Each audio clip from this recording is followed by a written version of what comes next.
বাংলার জমিনে কৃষক, প্রবাসী আর গার্মেন্টস শ্রমিকরাই হচ্ছে সবচেয়ে অবহেলিত জাতি হিসেবে পরিচিত। আর তাদের রক্ত চুষে যারা এসি রুমে বসে কলমের কালি দিয়ে দুর্নীতি করে, তারা আমার বাংলাদেশকে দুর্নীতিতে চ্যাম্পিয়ন করেছে। তাই আজ এই শ্রমিকরা তাদের অধিকার আদায়ের জন্য অমুক পাপ অমুক তন্ত্রের কাছে গিয়ে চেয়েছে, কিন্তু অধিকার খুঁজে পায় নাই।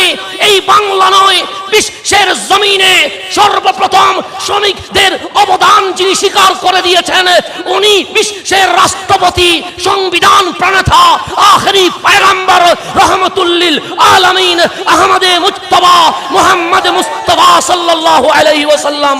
তাই আজ আমরা বাংলার আপামর শ্রমিকদের প্রতি অনুরোধ করব, যদি আপনাদের অবদান, আজ কৃষক তার অধিকার পাচ্ছে না, আজ প্রবাসী বিমানবন্দরে অপমানিত হচ্ছে,